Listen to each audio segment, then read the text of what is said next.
मुस्लिम नेताओं पर टारगेट, मुस्लिम नेताओं को निशाना, मुस्लिम बस्तियों पर बुलडोजर चलाना, इस तरह का न्याय उत्तर प्रदेश के अंदर योगी आदित्यनाथ की सरकार में हो रहा है।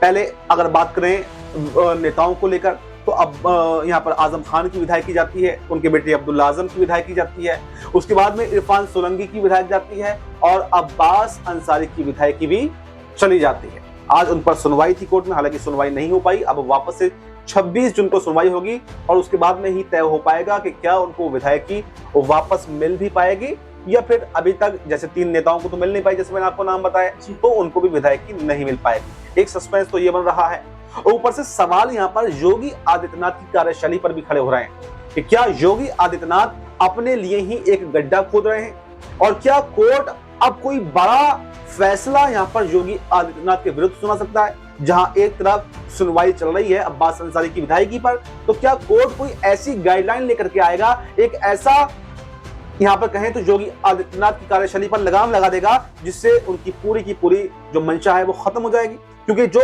बिल्डोजर न्याय देने के काम उत्तर प्रदेश के अंदर योगी आदित्यनाथ कर रहे थे, उस पर भी सुप्रीम कोर्ट ने एक लगाम तो जरूर लगाई कि आप बिना नोटिस दिए, बिना इन्फॉर्म किए उसके घर को नहीं जा सकते और अगर आपने ऐसा किया तो फिर उसका हर्जाना आपको भुगतना पड़ेगा। तो उसी हिसाब से क्या विधायकों की विधायकी रद्द करना और एक विशेष समुदाय को टारगेट करना अब योगी को भारी पड़ने वाला है और क्या अब्बास अंसारी की विधायकी के साथ ही योगी आदित्यनाथ के खिलाफ भी कोर्ट कोई बड़ा फैसला लेने जा रहा है। इन सब तमाम मुद्दों पर हम विस्तार से चर्चा करेंगे। मेरे साथ मेरे सहयोगी राहुल जी मौजूद हैं। राहुल जी, इस प्रोग्राम में आपका बहुत बहुत स्वागत है। जी शुक्रिया। मेरा पहला सवाल आपसे रहेगा, जिस तरह से उत्तर प्रदेश के हालात हैं और एक के बाद एक मुस्लिम नेता योगी आदित्यनाथ के निशाने पर हैं, वो शिकार हो रहे हैं, क्योंकि नेता तो और भी हैं लेकिन किसी की विधायकी नहीं गई, सिर्फ मुस्लिम नेताओं की विधायकी आखिर क्यों गई, ये एक सवाल बना हुआ है और कोर्ट भी इस पर बड़े गहन चिंतन कर रहा है, बड़े विस्तार पूर्वक सुनवाई कर रहा है और बार बार सुनवाई टल रही है।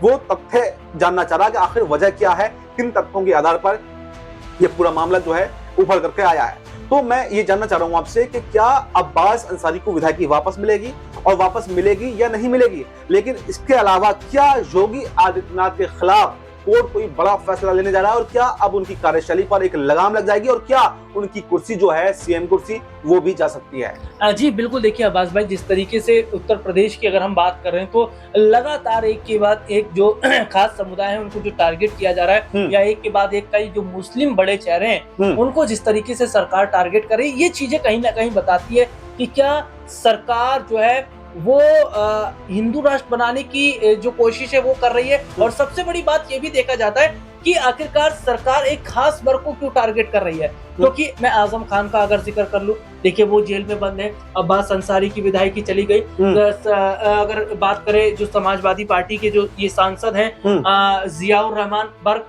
उनके यहाँ हम देखते हैं किस तरीके से घर पर छापा मारा जाता है, तमाम चीजें नजर आती हैं। तो ये तमाम चीजें देखी जा रही है कि क्या जिस तरीके से उत्तर प्रदेश के अंदर जो योगी सरकार है वो जानबूझकर एक खास धर्म को अगर टारगेट कर रही है, खास समुदाय को टारगेट कर रही है, तो इसके पीछे की वजह क्या, वोट बैंक है, क्योंकि हिंदुओं को खुश करना और हिंदुओं को वोट बैंक लेकर आना। लेकिन ये चीजें क्या ठीक भी हैं। और एक बड़ी बात यहाँ पर यह भी देखने को मिल रही है जी कि जिस तरीके से उत्तर प्रदेश के मुख्यमंत्री योगी आदित्यनाथ खुद भी घिरे हुए हैं, क्योंकि देखिए 27 में चुनाव होने वाले हैं और चुनाव से पहले जो केशव प्रसाद मौर्य है वो तो सीएम कुर्सी के लिए आर पार की लड़ाई लड़ते नजर आ रहे हैं। क्योंकि हमने कुछ समय पहले भी तस्वीरें देखी थी कि जब वो लखनऊ से दिल्ली आते हैं, फिर दिल्ली से लखनऊ जाते हैं और फिर योगी आदित्यनाथ भी दिल्ली बुलाए तलब किया जाता है। और देखिए जब लोकसभा चुनाव के नतीजे आए तो महज 32-33 सीटों पर जो भारतीय जनता पार्टी सिमट गए। तो मैं यहीं पे मैं आपको रोकना चाहूंगा, तो क्या अपनी कुर्सी बचाने के लिए ही योगी आदित्यनाथ ये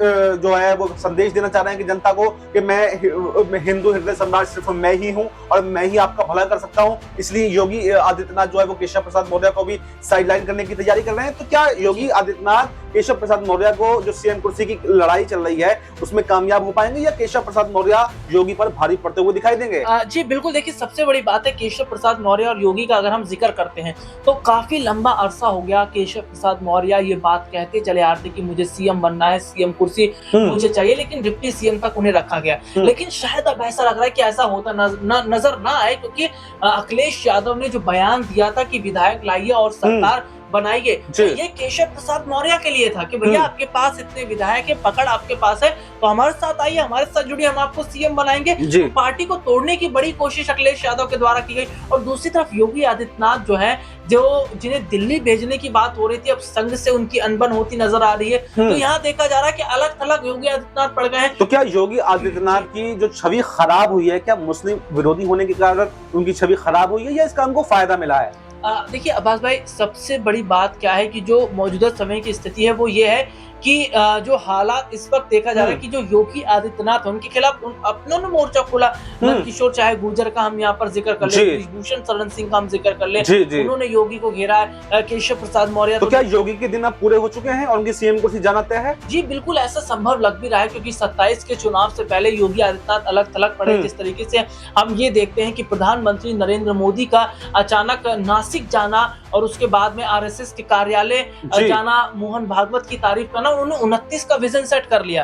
और योगी आदित्यनाथ जिनको लेकर ये कहा जा रहा था कि भैया अगले प्रधानमंत्री होंगे, तो कहीं ना कहीं फुल स्टॉप लग गया। तो यहाँ योगी बीच में फंस गए हैं। और जिस तरीके से देखा जा रहा है कि योगी आदित्यनाथ ने देखिए कुछ ऐसे भी काम किए हैं जिससे आरएसएस नाराज हुआ है, जिससे ये कहा गया कि हर जगह बुलडोजर चलाना ठीक नहीं रहता, हर जगह खुदाई करना ठीक नहीं रहता है।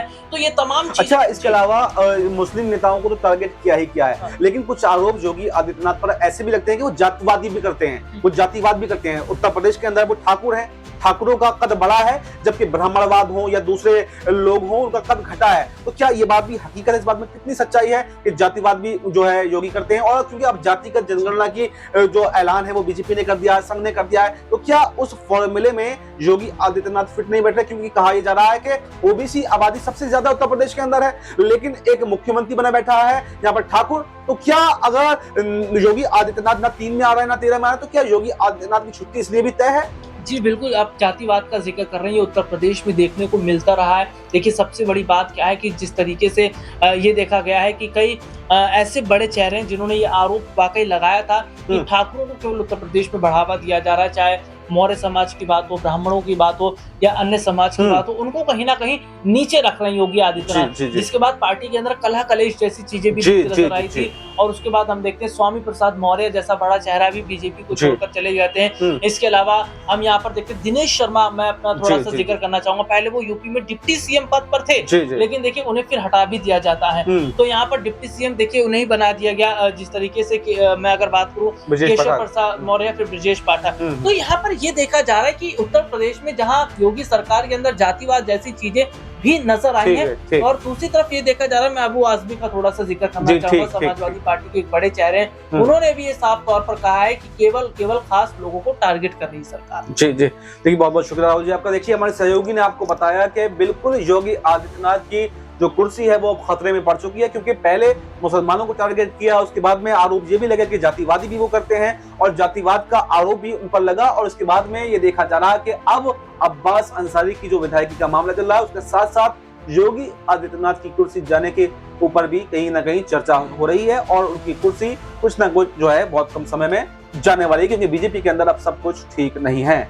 तो देखना ये काफी दिलचस्प होगा कि क्या वाकई योगी आदित्यनाथ की छुट्टी अब सीएम कुर्सी से होने वाली है, और केशव प्रसाद मौर्य या फिर कौन जो है वो अगला मुख्यमंत्री उत्तर प्रदेश का बनता हुआ दिखाई देगा। फिलहाल इस मुद्दे पर इतना ही। इस मुद्दे पर आपकी क्या राय है? आपकी जो भी राय हो कमेंट बॉक्स में जरूर दें, और फिलहाल हमें दीजिए इजाजत। नमस्कार।